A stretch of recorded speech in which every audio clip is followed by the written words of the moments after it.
Hey, can you guys hear me? Yep. Unclear. Cool. I didn't know if there was any issues with recording it or if there was anything you had to confirm before we got rolling here. So, um, how have you guys been since last time we met? Anything, notable happen? Any fun things with family or the holidays? Been to a wedding. Other than Yeah. that, same old, same old. Yeah. Did you have a good time? Yeah, it was good. Good music.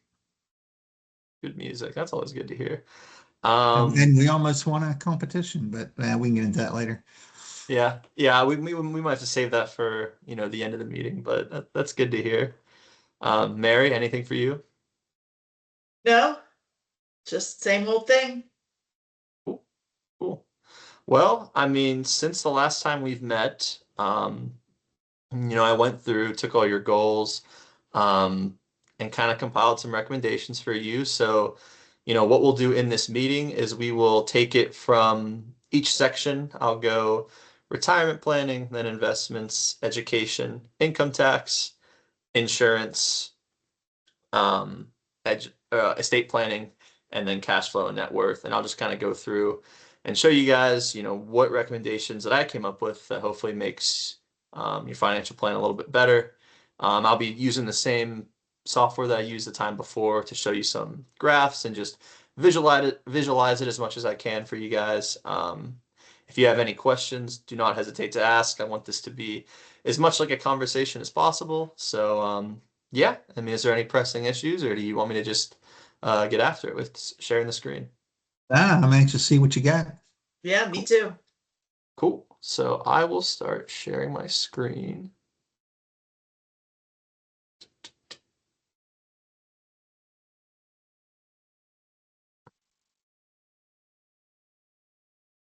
So you see right now my really um, neat home screen, correct? Now you Uh, see e-money. Blank. It's just I blank don't right now. see It's anything. blank. Okay, hold on. Stop sharing and share.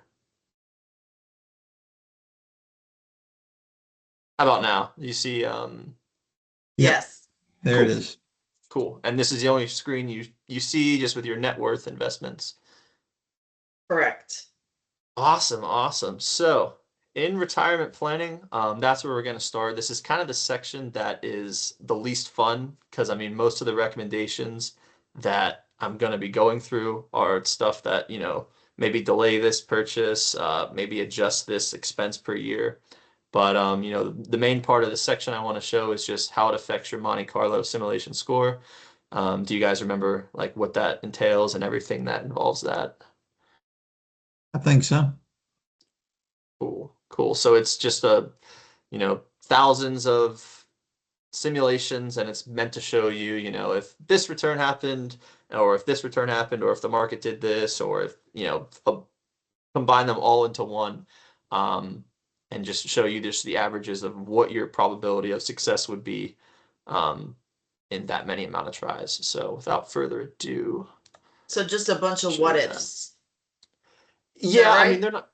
they're not different, but it's kind of this it just runs a bunch of different scenarios as far as, you know, whenever in 2000, let's say 77, if we zeroed in on one specific year, one simulation is going to have your market returning or your portfolio returning 5%, then 3%, then negative 10%, then 20%, and then and every number will be different for each individual try, and then it just combines all of those into, well, what's the percentage that, you have money left over when it's all said and done, if that makes sense.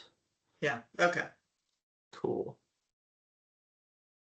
So we last left off with your Monte Carlo summary at 54%, which was, I know this was an area of concern for you, and yeah, it's definitely not where we want it to be. So before I show you what it is going to be once I go through the recommendations, um, it does, whenever I do show you the new number, it's going to take all the recommendations in from every category. So that's estate, income tax, whatever. So the percentage is going to go up a lot, but it's not just the retirement planning recommendations that are moving it, but they do move the needle a little bit. So The This is first the rec accumulation of all the ones you're going to go over, what you're going to show us next. Yeah, exactly. That's Got why I it. wanted to start on Monte Carlo because it's kind of not the bread and butter, but it really everything else after here kind of um like trickles down in that you'll see that this number goes to this number and then you'll get to see all the recommendations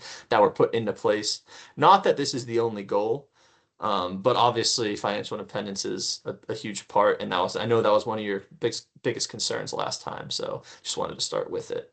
But so the first thing I'm gonna have as a recommendation would be to retire, um, delay your retirement by 2 years. I know you guys were pretty not steadfast, but you were hoping to retire in which would only be about a year and a month from now at age 65. But running through projections, the extra 2 years of income and not withdrawing from portfolios as much, um, it really makes a big difference in your Monte Carlo summary and just achieving the rest of the goals you have. So you guys have any pushback on that, or were you kind of weighing that whenever you first, or since the first meeting, or just in general? I do have a question on that. Sure, sure. You said delay the retirement until 67. Are you talking just me? Are you talking both of us? Or who? Explain that, Yeah, I guess. yeah, that's a great question. I mean, so both of the quest or both of your retirements, like you said, wanted to be on the same date when you both turned 65, which happens to be right around the same time. So this would be both of you getting delayed until 67. So I know part of your goal was retiring together. So in this instance, you would both retire together just 2 years in the future, since you have the same So, birthdays, if that so makes I sense. would be 67, she would be 65? No, you guys would be, No, since we're the same age, yeah, we yeah. would both retire at the same Oh, time. okay, I get it. I get Mhm. it. Yeah. And so yeah, I mean, is there besides that, is there any concern? Were you guys thinking about this? Is there something you would want to like look more into or push back on? I think if it increases the likelihood, tremendously, yeah, something we would consider. If it's only going to, give it a percent or two or half a percent, then, maybe we might rethink it. But let's see what it does. Yeah, I mean, it's one of the biggest movers in your plan because you're talking $440,000 of combined income that you would get for 2 extra years, and then your expenses would obviously be funded through income primarily as Mhm. opposed to withdrawing off your portfolio. So not only Right. does your portfolio get to continue to grow, but you also get to um, delay withdrawals in it. So it's kind of just it's tough because when people are in their mid 60s, they're in their prime income earning years. So as much as some people want to retire, if they delay it a year or two, it sometimes could really make a big difference. Sure. Yep. So let's go ahead and show you what would happen. I'm going to be doing this a lot throughout the meeting. So this is base facts. My plan recommendations are going to be all the recommendations I have implemented. So you see when I click this, it goes up to 84%. It's in the green. That's what we like to see. That means you have an 84% chance of being okay and not running out of money. So we can also see this in asset spread. Um, excuse me. As you see different market returns, if it's an above average market, below average market, kind of what your portfolio would look like. So you see the far right, I believe 96 to 2058 is when Mary would expected to pass away at age 96 as the second to die, David in 2054. But you see that on the far right, it's 12 million for a lower than average portfolio. In the middle, it's 17 million. And on the far left, if you get a really big portfolio, you're pushing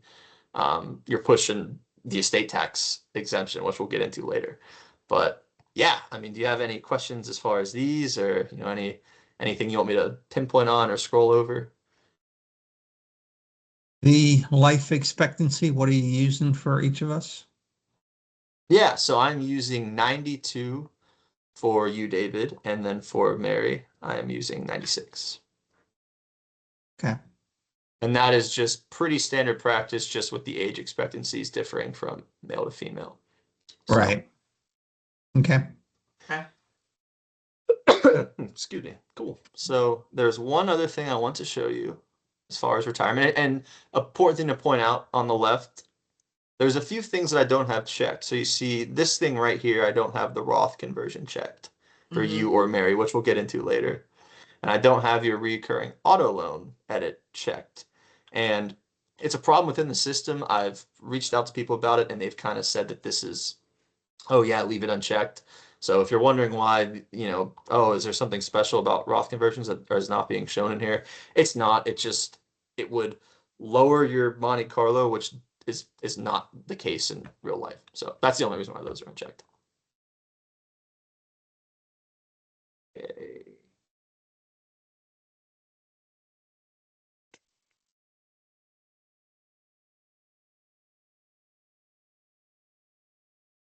So this is just kind of another view. You see, it's just a lot more simple. This base fats 54%. This is your portfolio assets just based on market returns, how they would differ compared to what you have now. And then we go to plan recommendations. And yeah, just a lot more green. So I gave you the first recommendation, which was the big one. And then I showed you the Monte Carlo. Kind of did that out of order. But I do have 5 more things, and these are a lot more minor. They're not minor. They're not minor. That's not the right word I want to use, but they're probably a little bit more flexible than retirement. But if I say anything that's not, you go ahead and just let me know. So, I do have adjusting David your car purchased to $75,000 every 5 years, as opposed to 80,000. I have Mary's car purchase going down to 32,000. From 40,000 every year. So, or every 8 years she trades it in, so it's 40,000 that she buys a new car in those 8 years. You guys know what I'm talking about. But I know it's probably minor, but do you have us driving all the way through 92 or 90, whatever the life expectancy 96. was? Yeah. that's interesting because I do, and that could Okay. be something to, Conservative. That'd be conservative then I would imagine. yeah, is that something you'd want to change or you'd want to look No, into? I'd rather be more conservative. Let's assume that. Cool. I'd like to be driving at 90, whatever. Yeah, and you never know with the aid of self-driving cars and stuff. Hey, you could be good to go. So Okay. Yeah. yeah, but those are, I mean, minor changes. Right. It net $1,000, just extra money you have in cash flow per year, just with those savings. So the latter 3 here are a little bit more um, big adjustments. So the third one would be, your home relocation. You want to make it wheelchair accessible in 2037. Just because you want to stay in the same house. And I understand it's a little bit, you can see it being a little bit hard to get around whenever you do get older. You had that slated for 100,000. I mean, quick research I did, I thought we could cut that down to 50,000. Is that something you thought about or Is that have, the conversion making it ADA compliant? yeah, not necessarily ADA compliant, but it really just makes it in general terms more accessible to what Mhm. a person who would be of age 75 um, would be able to live in. Is that something that you have any pushback on, or No, I guess that all depends. Yeah, no, I think we should be fine, and that's in today's dollars. yeah, and it is Yeah. inflated. Okay. So All sorry, right. Let's keep it. did I cut you off there? I'm sorry if I did. No, it's year of expenditure, then you're talking. Okay. Okay, cool. Um, and then as far as your Texas Tech scholarship fund, um, you have it set right now at 500,000. But it is an endowed scholarship. So I had that reducing to 250,000, and there's a little bit of different ways you could play with this because if you don't want it to be endowed, you could make it a higher amount for a shorter period of time or whatever. But I had reducing that amount to 250,000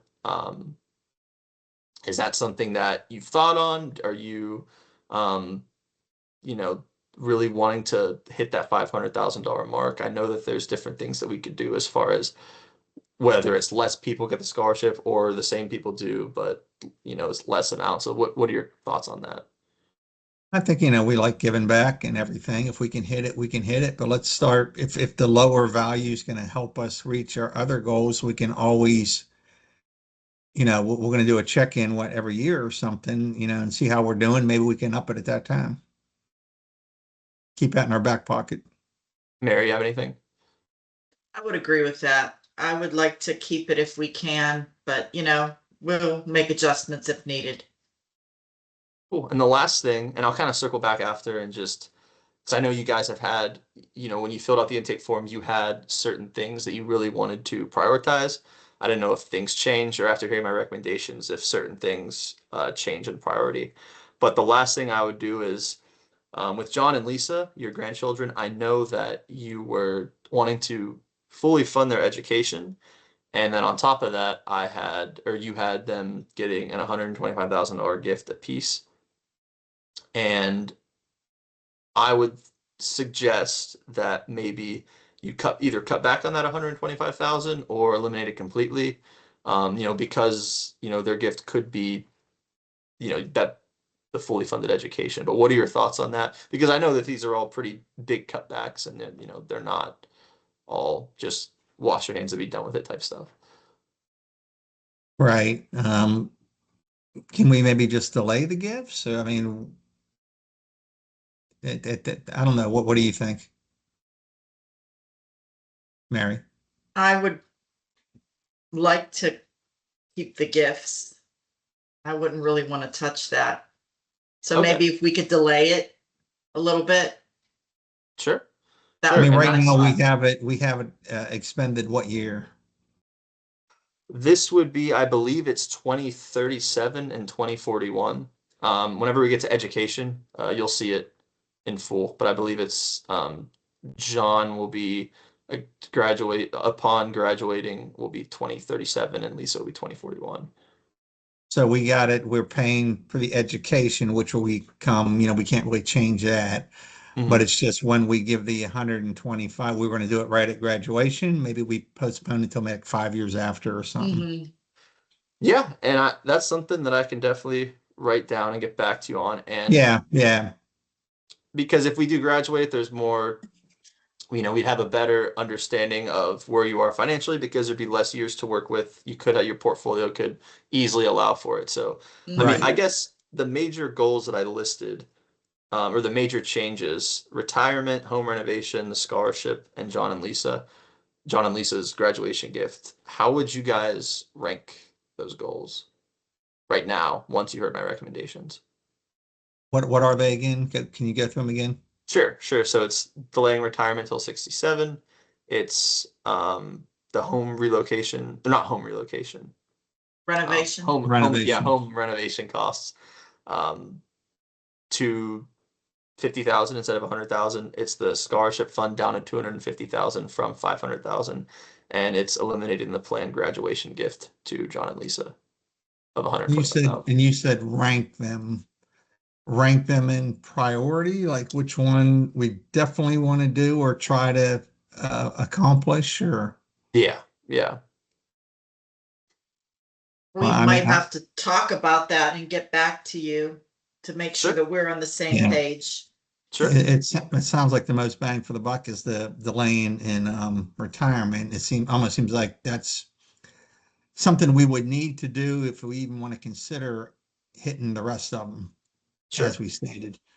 So yeah, I would say, yeah, we'll probably go through with that, and we'd have to discuss maybe, and maybe we can do some what ifs later down the road or whatever. Oh, what if we do this, or what if we do that, and just go back and forth and see what makes sense. Sure, no pressure there.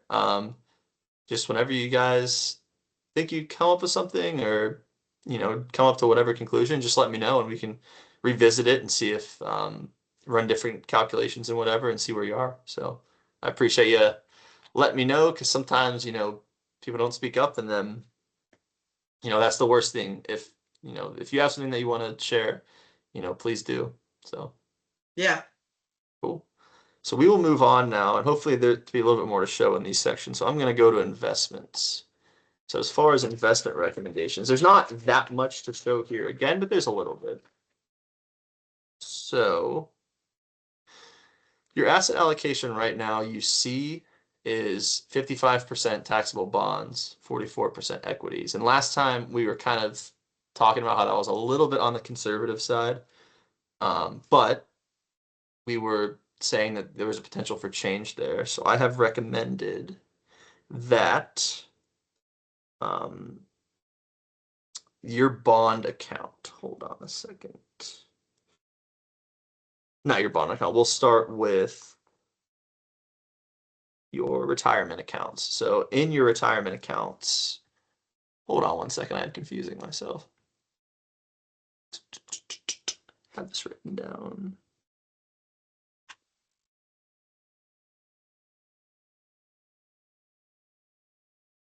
Yeah, let's go here. This will be a lot better.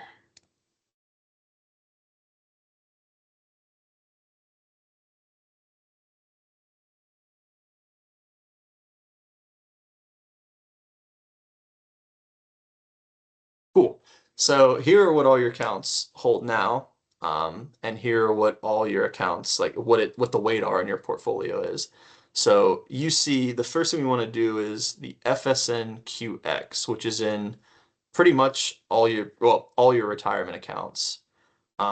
We want to take that and we're gonna want to like sell the FSN, not like we want to sell the FSNQX and use the proceeds to purchase like the same amount of FSNPX. And if they sound similar, it's because there's obviously limited funds you can choose to invest in your retirement accounts. But that would be the first recommendation. Reasoning for this is, let me pull it up real quick. Yeah, I was gonna say, what's that going to give us? Yeah, I apologize. I got a little bit backed up when I started to do this.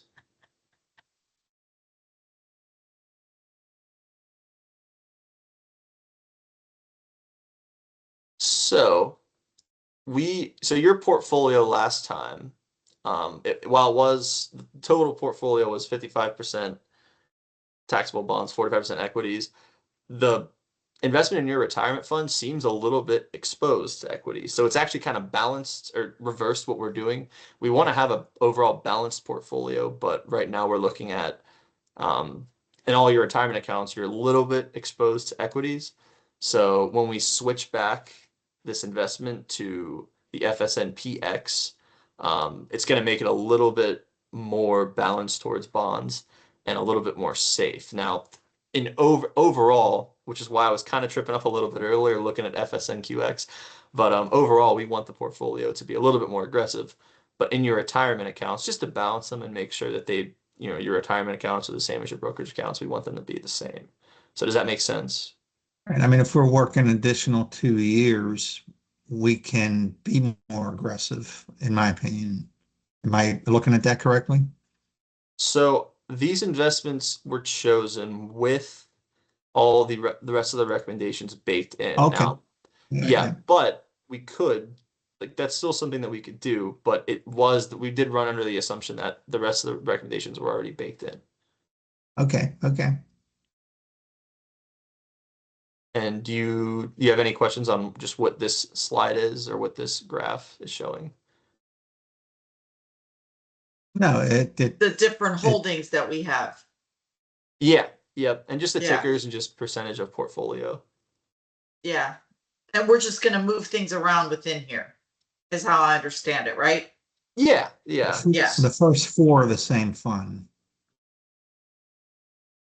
Yeah, all your Right. retirement accounts are able to be invested are Fund K. yeah, it's all the 2030. So what we're actually doing is it's a 2030 target fund. It actually has the allocation that it has is for people that are retiring in 2030. So if you invest in this fund back in 1995, you were doing it under the assumption that you were going to retire in 2030. So back then it was a lot more risk risky because, you were younger, you could handle it. And then slowly, as you got closer to that age, they hedged off the risk. What I'm actually doing is recommending we go to a 2025 fund because it just seemed a little bit, based on what else we're going to do with your brokerage account, it seemed a little bit too exposed. Does that make sense? Mhm. Yeah. Cool. So Now, in your, sorry, but go you ahead. said go to a 2025 fund.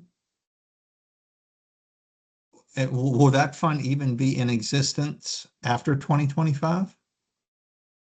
Yes, I mean that's something I could double check, but yeah, I mean because those funds when they go into 2025, they're going to stay in your account when people are retired. So um, Okay, they so I it would does. Okay, yeah, they're not gonna. I mean that's something I could definitely double check just so to that make would sure. assume you're in You know, retirement yeah, there. just to make sure I can write Okay, that all down. right. Yeah, I didn't know that. Yeah. Um, so in your brokerage account, though, is where we do a little bit of specific picking because we have a little bit more flexibility. When you're dealing with retirement accounts, you can only invest in a certain amount of funds that they Right. preload for you. But obviously, just your brokerage account, we could have a lot more flexibility. So unfortunately, I can't show this, so I'll just have to read it to you. So in your Schwab account, which is currently in a all bond fund, and this is kind of what I meant earlier, where it was completely in bonds, and we kind of want to make that more of a balanced, make that a little bit more aggressive because this one's, you know, completely in bonds and it's 29% of your portfolio.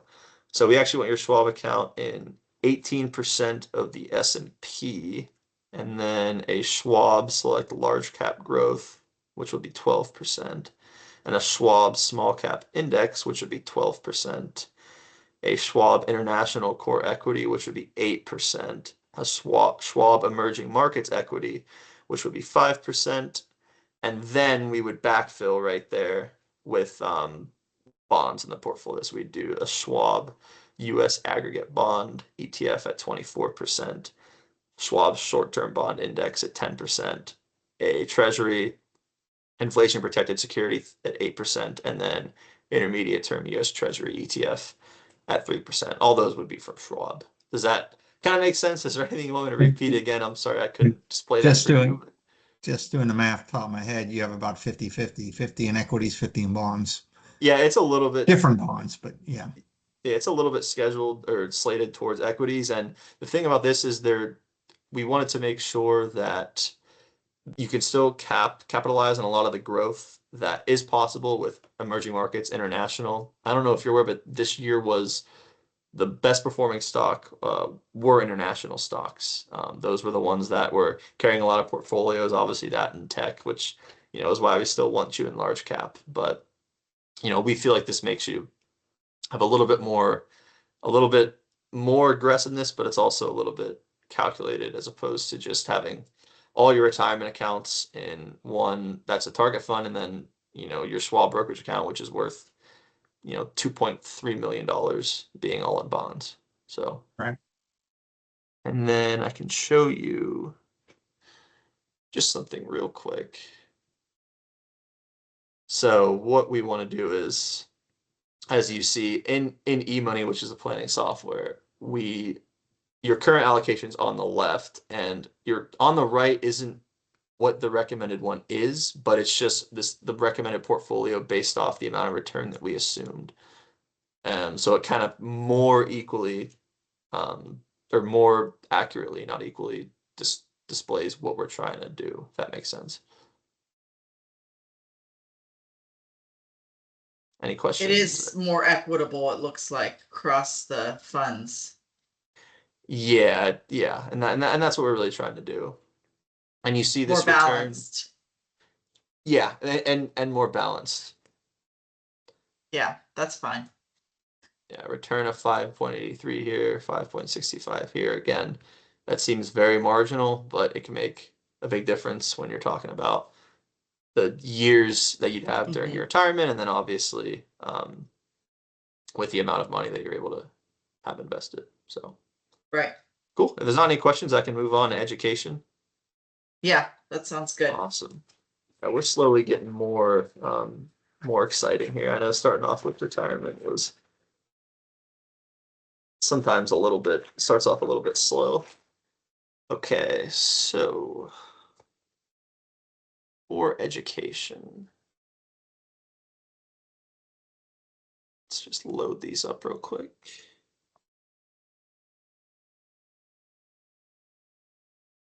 So in education, you want to fully fund your grandparents, or not not grandparents, grandchildren's education. And we think the best way to do that is using a 529 plan for both of them. So we did some research. The Texas College Savings Plan is a good option. It's just vetted, and it works even better because both of your grandchildren, you're funding their education for Texas Tech.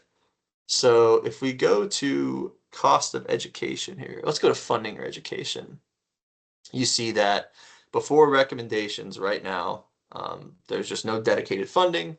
So by the time you see Lisa starts college in 2037, it's just you would have non-dedicated withdrawals. You would just be taking money right from whatever accounts and paying for their education. That would be this amount for Lisa, this amount for John. John's the same thing. He's just a little bit earlier, so inflation wouldn't have hit as bad. You see, he starts in 2032, ends in 2036. That would be. So, well, 2035, 2036 would be his spring semester. But the cool thing is whenever we implement the recommendations, you see the graph is a little bit more steady. And what we want to do is for Lisa, she's a little bit younger. We can start off by funding it 25K up front and doing contributions after that of $6,500 annually. And as you see, it kind of slowly builds up there through growth. And then as you see with John's education expense, we would want to do 50,000 since he's a little bit closer to entering school. And we'd want to fund it every year with $10,000 through 2032. So how does that look? Do you have any questions Yeah, on that? you're funding it annually, but are we really, or are we funding it monthly or quarterly? This is something we do every December, or is this something that we would do, like automatic withdrawal every month or every quarter or what have you? Yeah, that's a good question. Um, I would assume monthly. And when I kind of enter this, we say annually for a broader picture, but obviously Right. if you get into the year by year, you would probably in most cases be putting the money away monthly just with your cash flow and how that would work. Obviously, if you're just making portfolio withdrawals when you're retired, it certainly can be all at once, but it would just kind of would be determined by what your preference is and what makes sense. Right, because we don't want to try to time the market this way. We hit, it's more of a broader spectrum that we're hitting when we're buying whatever we're investing in. Yeah. And so I have both of these funds or both of the 529 plans that you see here going in FSNQX. Again, it's very limited investments, but that's one that based off the time that they would have between now and when they need to start taking withdrawals, that's the fund that made the most sense. Is So there any penalty or anything for this type of plan if they decide they're not going to go to college? it can be used, it can be used for trade schools. I believe that's something specifically I'd want to get back to you on, but it can be used for, it doesn't have to just be used for universities. There's other Okay. alternatives. Now, if they just wanted to enter college or graduate high school and do something that's, doesn't require any other training, there are ways that you can, I think, transfer it and or put it to other uses. That'd just be something that based on the situation I'd have to do research and can definitely get back to you on. Does that make sense? Yeah. Cool. Also, really quick in investments, this was a small recommendation that I forgot to mention, but um, Mary, you have a 457B. It just didn't have the same investment options as the other retirement accounts, the 403Bs and the 401Ks. So we wanted to do the same thing, sell the position in FSNQX, which was the target fund, and instead of replacing it with the target fund for 2025 Infidelity, we just did it in BlackRock because it was just the one that was available. So very marginable, but do you have any questions on that? No. Okay, yeah, it's pretty much the same thing, but if you have any questions, please don't, hesitate to ask. And there's a few more things to see here. So we go to summary analysis, going back to 529 plans. Kind of shows you the same thing. It shows you a little bit on how the inflation works and how just a little bit more zoomed in on the graph. Not too much different. Funding and spending details. This is more nitty gritty. Shows dedicated assets, the growth in savings, how much you have in the account. Kind of gets you an idea of what you're looking at as far as numbers in the actual account from year to year. If you want me to stop at any of these, just let me know. Education summary is also a good one. You see we're having it grow. Lisa's at 7%. John's at 6%. Why? Because John's a little bit closer to. He had the lower amount because of that. The cost of education, you're assuming is going to go up between John and Lisa. Yes, yes. Well, this right here is their 529 plans. And Right. yeah, John's grows at 6% here. And No, Lisa's I'm at saying that the 7%. slide you had beforehand, you had, I think, Lisa's at 199 or close to 200, and his was like about 180. And that Yeah. was the reason because of the escalation in the cost. Yes, right here. yes. Yeah. Okay, That is that was, tuition. Sorry, go ahead. yeah, that's it. Yeah, that is tuition inflation at its peak right there.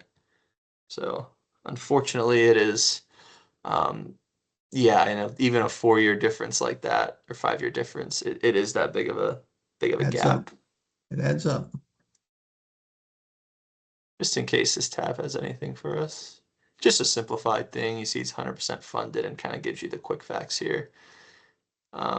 Let you take a look. Do you have any questions? But if not, we can move on to income tax, which is a And this isn't taxable to them at all, right? I mean, it's as long as it's used for its intent, it's all tax free. yeah, as long as it's used on a qualified educational distribution, Okay. then it is tax free. Now it's not tax deductible. You're not going to deduct dollars from your tax returns for contributing to it, but Right. it's not, the growth is tax free, and obviously what I'm saying. So cool. Okay, so let's go to income tax.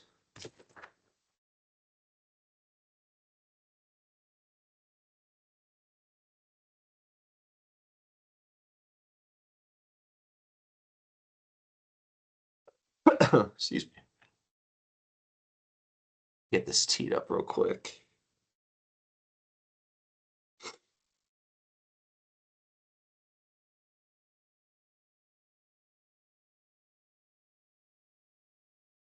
Awesome. So as you see in your income tax, it's a little bit uneven. These years right here represent RMDs, and that was a big area that we wanted to address because obviously experiencing this much tax right here, but so little right here is not ideal, and we want to kind of just smooth that out. So I wanted to show this graph just as a reminder from last time that this is a big area that could be addressed. So the first recommendation with income tax planning is using the Roth conversions to kind of fill up these tax brackets. And what I mean by that is you see in these years when you're getting taxed at 12%, we want to make sure we bring those up and get taxed maybe at 22%, as opposed to having take all the money way over here and getting taxed at 37% or whatever it might be this high, maybe 34%, 35%. So you see with this, I'll actually go through the recommendations first before I start showing projections. The next one kind of deals with charitable contributions. We want to have you guys establish a donor advised fund through Schwab. And what we want it to do is you guys make charitable contributions during the year. Instead of that, maybe the next 2, 3, 4 years where you're working, you fund it with cash, and then after you retire, you can use the DAF to donate appreciated assets. And what a DAF is it's essentially this vehicle that you create, and you can put assets in it, and it essentially lets you donate stock to charities. So if you have highly appreciated assets, which I'm sure you do in your Schwab account, you can donate them to a qualified charity, and they would not realize, or you would not realize the income tax gain that, or not income, the capital gains tax that you had on that asset. They would just be able to take it, and they wouldn't get taxed on it. You wouldn't get taxed on it, and it'd be kind of a way to save tax as opposed to selling it, realizing capital gains, and then donating the money. So does that kind of make sense? Now, the two peaks you have on there, they're the RMDs. The RMDs, what percentage do you have to take out? Is it 3? It depends on, I don't know off the top of my head. It depends on a few things. I Okay. mean, obviously for your age, you'll start at 75, which is why these years are where they are. Right, right. But it's a few different, I think it has a few determining factors. Obviously, the balance of your account is one of them. So the lower your account is, the less you have to take because um, you've already withdrawn the money. So does that does that make sense?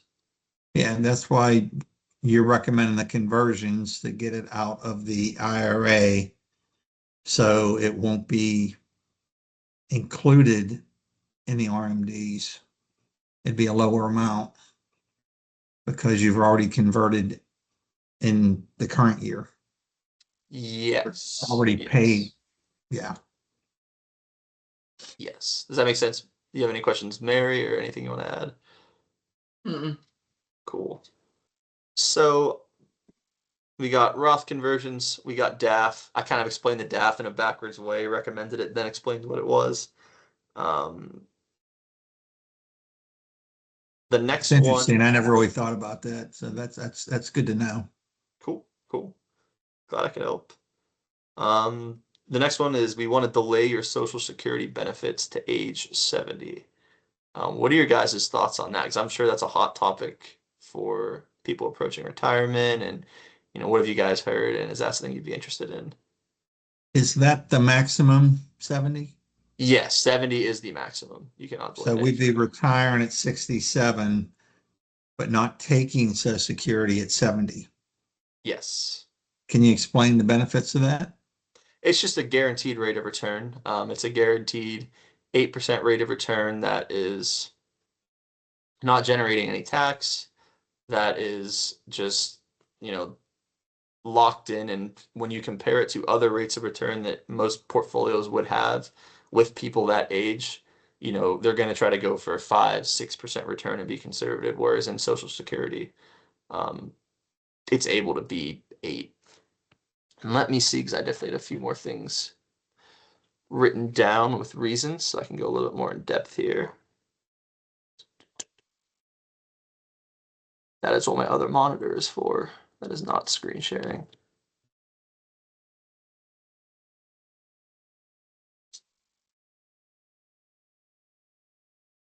Yeah, and it also allows you to, just gives you more time to do your Roth conversions and you know, further take down your RMDs, and then whenever Social Security comes in, that's going to be income as well. So you want to make sure your RMDs are as low as possible when it coincides with that.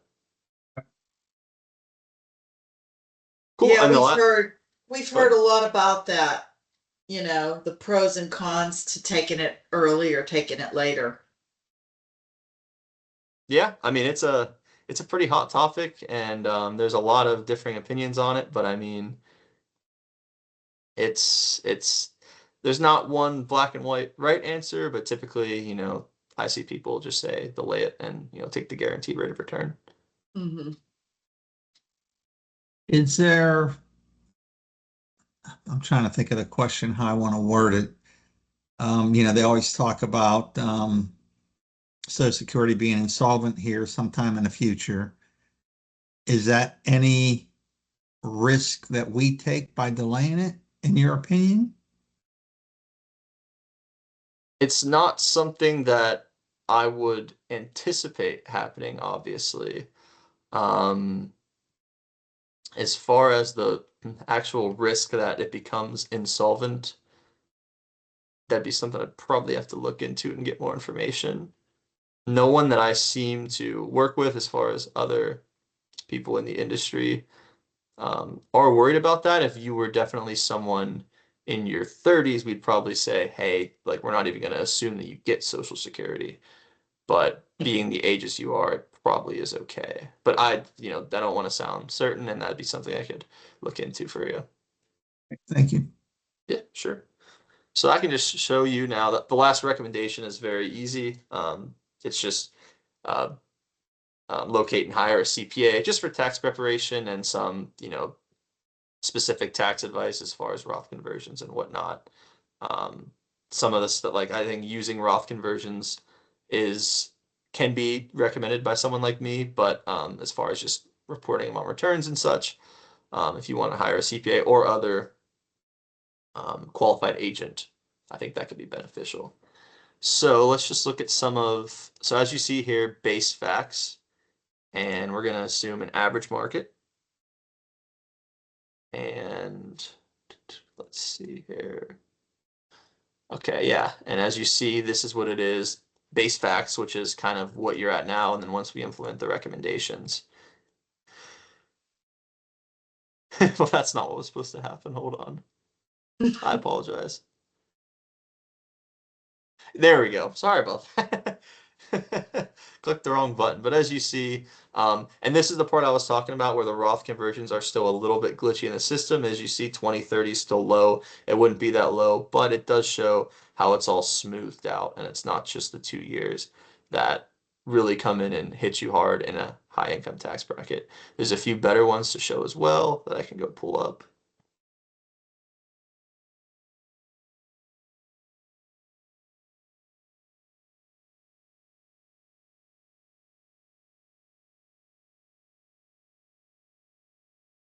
So as you see here, total taxes.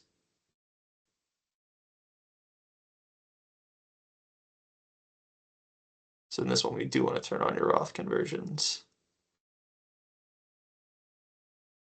I don't know why it wasn't doing that before. One second here. I don't know why it's doing this.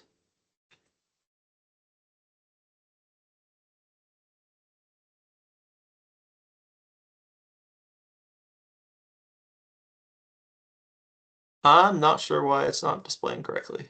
Let's try this one. Thank you for your patience here as I try and figure this out.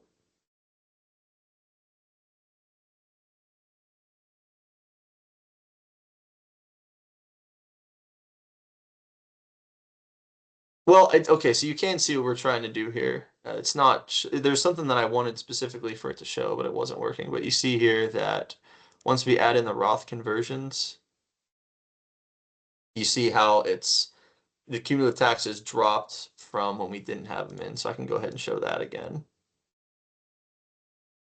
Yeah, you see the cumulative taxes at 6.5 million. We add in the Roth conversions, and there's not going to be the gap, and they're going to be smoothed out, and they're going to be less overall.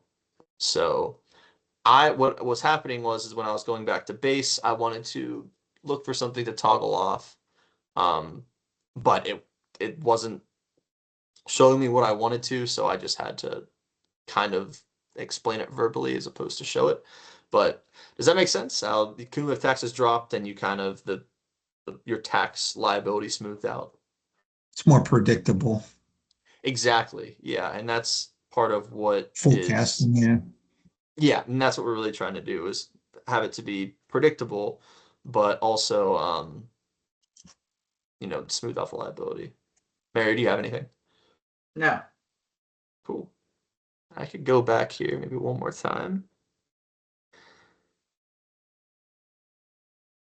Yeah. One more thing too is I can just show the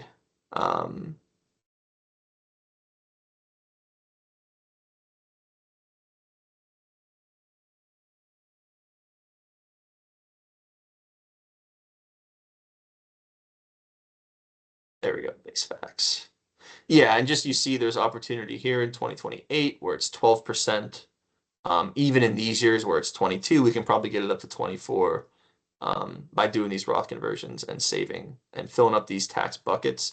So when you get taxed at 22%, it is the maximum amount you can get taxed at 22%. Nothing over. We don't want to trigger anything or very minimal into the next tax bracket. But, because the tax brackets are so staggered, as you can see kind of right here, we just want to make sure that each year the bucket that we are in, we fill up as much as we can and as efficiently as we can. Sorry that it was a little bit hard to show. Does that all make sense? We're good to move on. And I so, can get into insurance. How's it?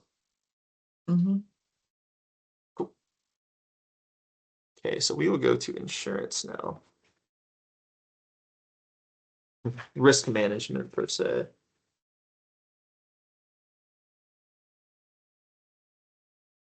Organize my sheets here.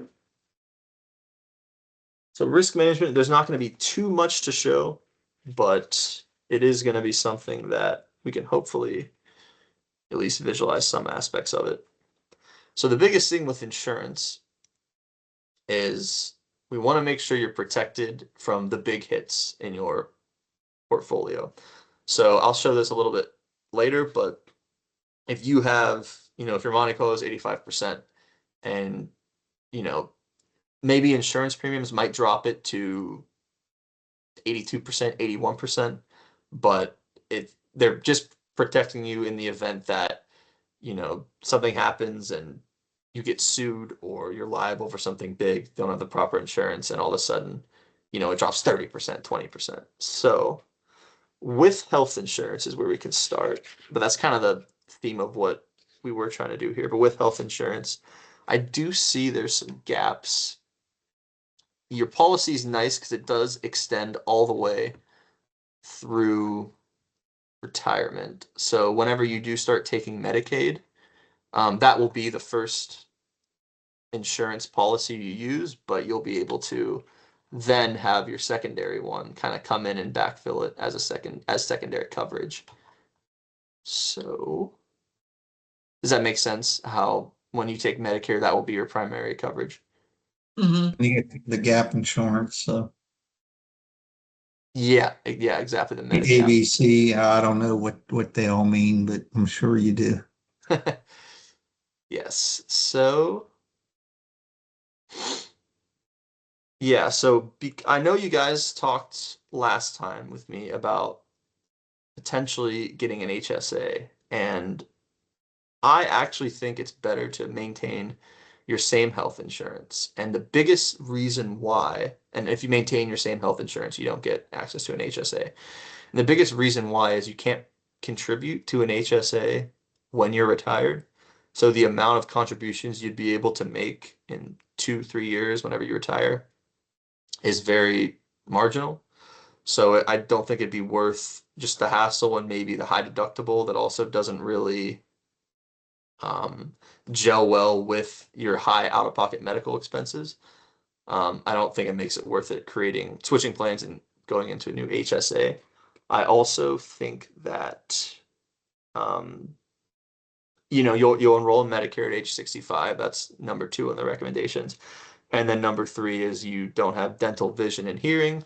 No problem. I found a coverage. It's the Humana Extend 1250 plan, which is a good option for you guys. Not that expensive, but covers what you need. Provides the dental, vision, and hearing coverage that Medicare does not provide for you whenever you do start using it, and you can put that on your plan as well. So that's kind of how I'd go through health insurance. Any questions on that? So you said we should take Medicare at 65, even though we're Yes, working until yes, we're 67? yes, yes. So we wouldn't pay for the employer's health insurance. we would, how does that work? Well, your employer health insurance is already, you've reached the amount where it's paid for in retirement. And now it's I believe it's not paid for as well. I'd have to go back and look. If it is, it's marginal. But well, yeah, you would still enroll in Medicare, I believe. And this is something that, I can write this question down and kind of get back to you on. But as far as certainly in retirement, because your health insurance is already paid for, you'll be okay as far as being in Medicare and having that secondary coverage. Well, as far as long-term care, and I kind of do all the visuals later. As far as long-term care, that's kind of something that is very important to do sooner rather than later, as it is. I mean, first of all, are you guys familiar with long-term care, kind of what it entails? Yeah, I think so. Cool. Yeah, and that's something that you want to do sooner rather than later, because once you get older, they're obviously going to say, well, because you're getting older, you're a little bit more likely to need long-term care. Premiums be higher, yeah. Yeah, so they're going to increase the premiums. But we did find a nice alternative here. Not alternative, we did find a nice option here. The Mutual of Omaha's Mutual Care Custom Solution. And this could be, we can shop this too through brokers or whatnot. And these are kind of just, recommendations, but these can be compared if we run it by you and it is what you want to go with. If you're looking for a cheaper premium or maybe slight tweaks in the coverage. But this will really help. And it's kind of what I mentioned earlier, where if you were working or not working, if you were retired and your portfolio was doing fine, but then something bad happened and you became needing a nursing home or, adult daycare or whatnot, that is just one of those drastic events that can drop that Monte Carlo down so quickly. So that's kind of our reasoning for that recommendation. In life insurance and in disability insurance, we kind of came to the conclusion that, keep what you have now, your policies are fine. But once you hit retirement, you won't need disability and life insurance, just because we don't think you're going to need life insurance to fund any of your goals in retirement. And life and disability insurance are primarily used, not primarily, but often used for people that that have people depending on them. And if they stop working when they're 40 and no one's there to, supply the income, then life insurance and disability comes into play. But in your case, being so close to retirement, we just don't think either of those are necessary. And lastly, and before I move on, is that any questions? Because property and casualty is kind of different than the rest. No, I'm good. Cool. So moving on to property and casualty insurance. This is something that we did see some gaps in. Your homeowner's insurance didn't quite meet the ratio that we kind of like seeing in homeowners insurance, which is, let me pull it up here. We kind of want it to cover. I'm looking at the wrong thing. Oh, hold up.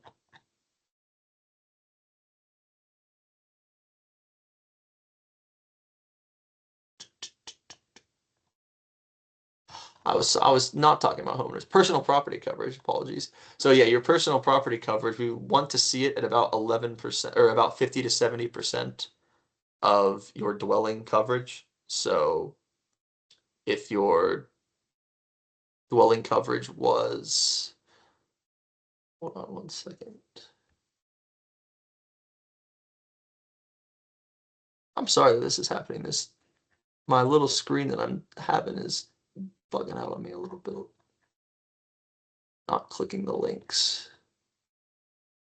Right. I was going to ask, are you sharing that with us or are you just going over it verbally? Oh yeah, this will all be shared after the meeting. Okay. Just in writing, just so you can Okay. go back and reference.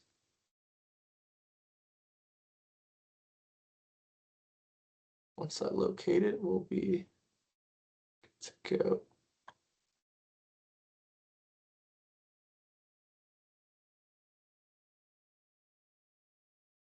So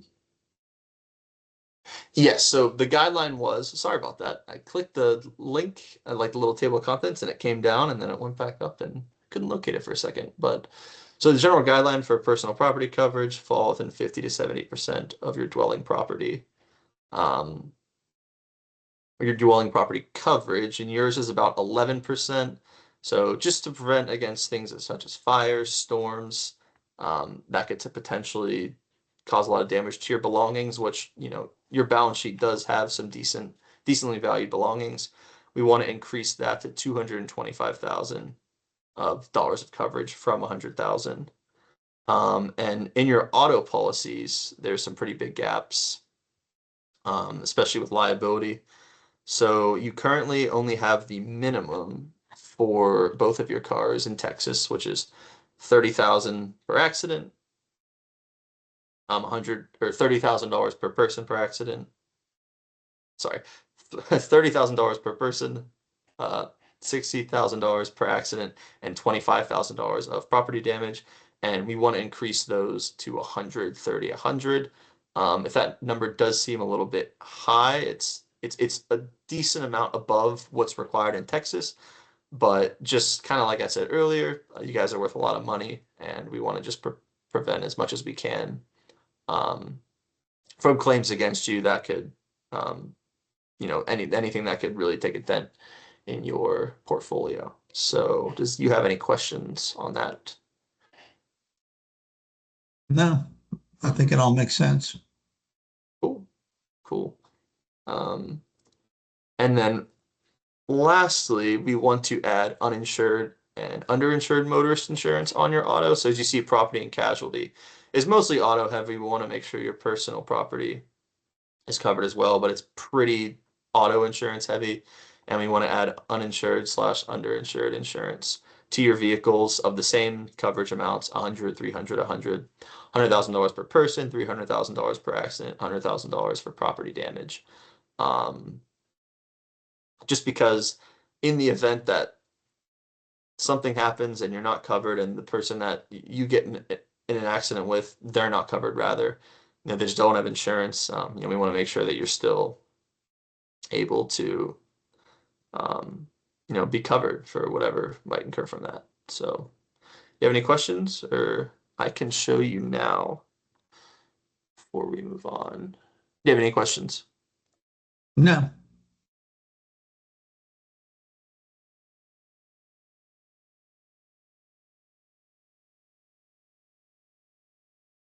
So just your 5-year cash flow right here. As you see, I mean, these numbers are going to decrease because once I show and this kind of coincides with the cash flow section, but these numbers will decrease once I implement the like my recommended plan. But as of now, you see the insurance premiums are looking like this at the top of this blue highlight here. And once I go here and change it to plan recommendations, they turn into here, which is a little bit more expensive as you see, but there we go. Oh, there we go. A little bit more expensive as you see over the next 5 years, but um, the coverage that it supplies is really meaningful. And that's kind of what I want to end on with this, is just showing that, go back to the Monte Carlo here, just showing that if we have your plan recommendations, your Monte Carlo is 84%. And if you didn't want to pay increased auto policies or um, buy extra like dental and vision, you see like the savings you get from these, your Monte Carlo jumps up to an 88, which is actually more than I thought it would. So you gain 4%.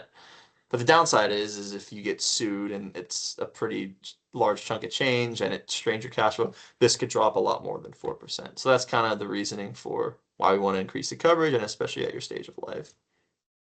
So, yeah. Moving on to estate planning. few recommendations here.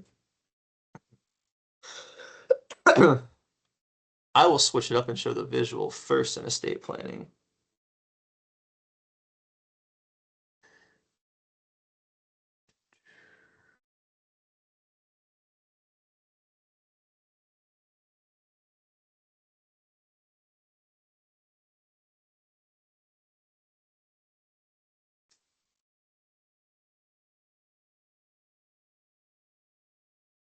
As you see, average market. So currently with your assets, we can't model the changes that I'm about to recommend in your estate flow chart, but this is kind of how it would look um, at currently with David's estate going all to Mary and then Mary's estate, and then whenever she passed, that's kind of what it would look like, but that's also as of today. So the point of this is we wanted to see in 2022 or 2022, let's say, and when you guys are both 90 and 2052, the estate with your current situation, not my recommendations, would be worth about 17 million. And if we go to plan recommendations, they'd be worth about 22 million. So this is also kind of a net worth thing that just shows that, the plan recommendations are expected to help you accumulate a little bit more wealth.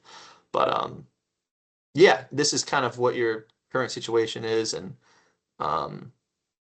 we just wanted to show essentially the difference it would look like from now, where you'd pass on about $10 million as opposed to how it could look in 2052 when that number could be more than doubled. Another good report for that. I will pull up.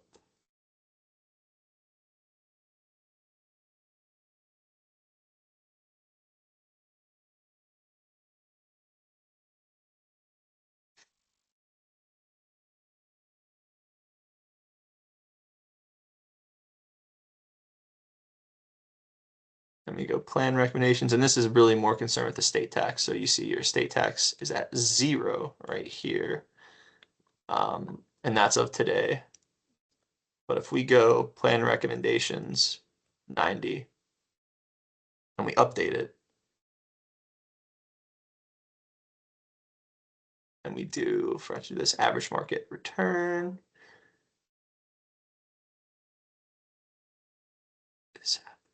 oh, didn't do plan recommendations. There we go. If we do implementing the recommendations in 2052 with an average market return, you see that your tax base it's not right at the estate tax exemption, which is 28 million for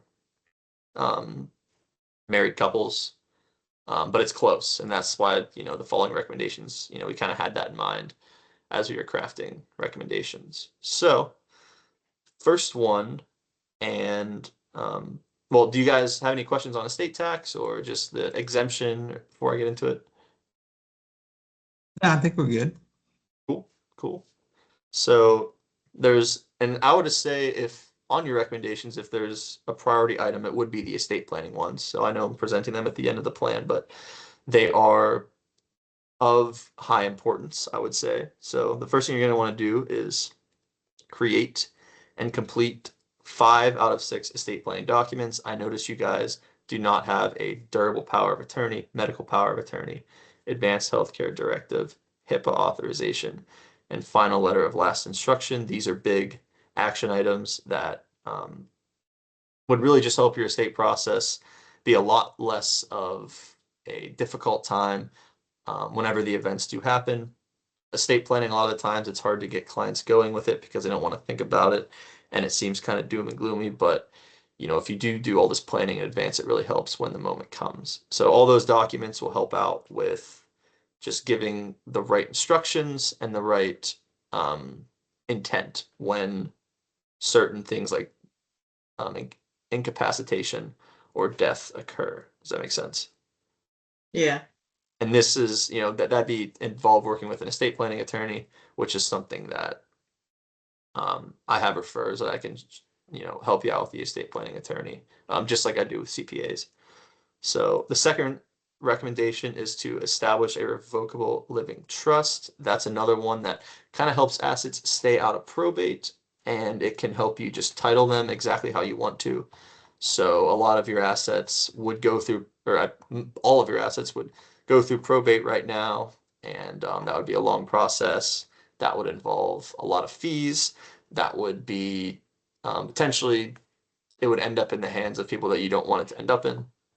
So a revocable living trust is something that you can house most of your assets in, and it would kind of help you take them out of probate and go to who you want them to go to. Recommendation 3 would be to establish a Q-tip and bypass / credit shelter trust, and that deals with this estate tax exemption. We want to make sure that this credit right here, this exemption, is not lost when we do transfer the assets in between spouses. We'll obviously need an estate planning attorney for this, but the estate tax exemption for one person is about 13.99 million, but for two people married, you just double that number, so it's almost 28. But there's certain instances where that estate tax exemption wouldn't be transferred to the other spouse, and we just want to make sure that obviously happens, because as you see, your asset base could be close to triggering estate taxes if the exemption didn't transfer. We want to make the fourth recommendation is you want to update your will, and just on this is mostly ensuring with a pour over will. And so, we can make the trust, and you can have the trust hold your brokerage accounts, your retirement accounts, your house, personal property, and you have everything in this trust. But with a pour over will, anything you get that you don't title in your trust, or anything that's just a personal belonging of yours that isn't held by the trust, what a pour over will do is whenever you pass, it'll automatically pour that into your trust upon your death. It's a really nice little thing that kind of helps keep everything uniform. You're calling that a pour over will? A pour over will, yes. Yes. Yep. Never heard of that. Yeah, it's neat. I mean, if there's, like I said, if I'm ever talking too much, or you have a question, just feel free to ask. But yeah, I mean, no, I'm throwing a lot at you right now too. I see we got A about lot to 14 take, minutes there's a left. lot to So take in, obviously. yeah, no, it's um that's why I expect plenty of questions. Yeah, you gave us a lot of good information, a lot of information.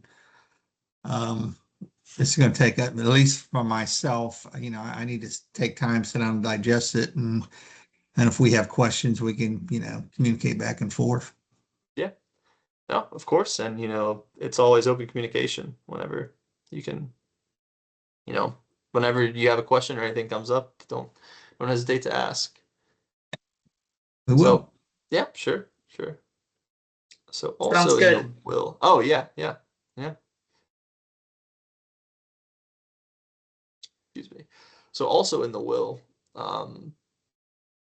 the rest of the recommendations, there's a chance, like with your, just as far as appointing an executor and a personal representative, executor, personal representative, same thing, but appointing one of those in your will really help with the process, or the person who manages your estate pays taxes, pays any debts. So yeah, that just all stuff that makes the estate process more smoothly.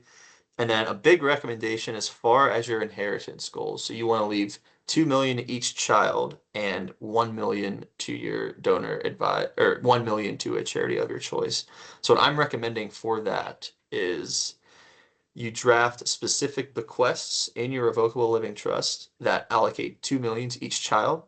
And I think you should use your IRAs, which you'll have Roth IRAs now after these Roth conversions, and you will donate these assets, or these IRAs to your, leave behind these IRAs to your children whenever they, at their death. If they're not sufficient, then you could go and dip into your Schwab brokerage account. But I think that if it's possible, we should try and get your children to inherit IRAs, because it's just more time that they can experience tax deferred growth. So if they get an IRA, they have 10 years before they have to start taking RMDs, and depending on a few things, but there's a chance they can have 10 years where they could inherit the IRA, not take any RMDs, and that's just more tax deferred growth from the already tax saving vehicle. So as for your charities, we actually want to recommend somewhere in your trust that you name beneficiaries of your donor advised fund, and then they can continue to donate from that vehicle your appreciated assets after your death, and kind of keep track, and we'll keep track of this as well once to help you cross the finish line and get to the $1 million. Because some of your donations to charity, we talked about this last time, if they're big enough, you might consider counting some done during life as, that towards that $1 million goal that you want to achieve after life. So yeah, and all those recommendations do require an estate attorney. If you need help with those, just let me know. All Any right. questions? I got one Sounds more good. section. I know it's been a long meeting here, so No. So let's move on. cool. So the last one is probably the least exciting. It is cash flow. Not too much I'm going to show here, but a few things.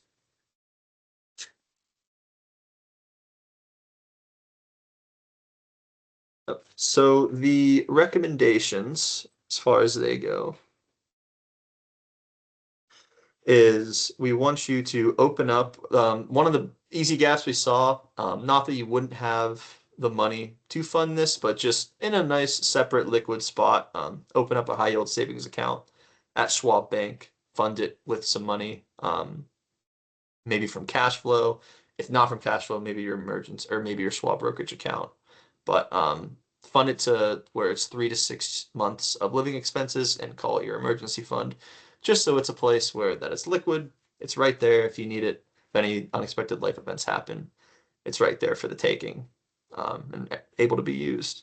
The next one is when purchasing cars in the future, we do think that it's more advantageous to buy them outright in cash as opposed to doing your loans where you pay a down payment and then you're on you're paying off the car for the years, and then once you fully pay it off, you kind of trade it in. Just based off the interest rates you're getting, which I can pull up in specifics, but we just think that it's more advantageous to pay those in full whenever you can. I didn't know I can pull up the exact interest rates you're getting. Like borrowing from ourselves, paying ourselves back. Yeah, I mean you can do, and yeah, you're at 7%, and yeah, you can do that if you want, if as far as if you have your own particular way of budgeting or thinking about it in your head. But just because of the loans that you're getting, they're not bad, but they're also I think there is some money that could be saved in interest. And speaking of your loans, your other big loan besides your mortgage, which your mortgage is great at the rate it is at 4%. I don't think we ever would want to touch that. Is it a 4? Just to confirm, it's at 4%. Let's see. Yeah, yeah, I think that would be, yeah, yeah. Your mortgage is at 4%, so there's no reason to look into refinancing that. Just too good in this market. But your pool loan, because it's so close to being finished, we debated about paying this off, right as is, or right in the moment, but just because it's close to the end, and for pool loans, it's not that bad to begin with. We think that, there's no reason to strain your cash flow anymore, and you can maintain the pool loan as is. And I've kind of already showed this report, but it's probably my favorite report out of everything is the 5-year cash flow. So you see base facts, you see the net cash flow is looking like this from 25 to 30 or 29. Yeah. We can go next 5 years, kind of see it level off a little bit once you get past. Those are the gifting, Eric and Elaine's one-time gifts that are kind of coming in and making it a heavy uh, in the negative as far as your cash flow. But we go back here and we just want to implement plan recommendations. And as you see, these numbers just should be a little bit lower, higher in some years, but also, in overall, they should be a little bit more consistent, predictable, and hopefully a little bit more advantageous. And if there's anything you want me to stop on or pause on any year, any range in the years, or any or if you want me to compare, go back to the base facts as opposed to plan recommendations, just let me know. No, I just think it would be good if you can just give us a printout or something and we can Sure. sift through them. You know, it's kind of hard doing it on the fly like this, Yeah. especially for us. Yeah, of course. I can definitely get that to you after the meeting. Yeah. And then go ahead. Yeah, something to say. No, Okay, cool, cool. I didn't know if I think your mic might have cut off like a half second. oh, so You are all good. Net worth is kind of the last thing, not much to really show here. If we go to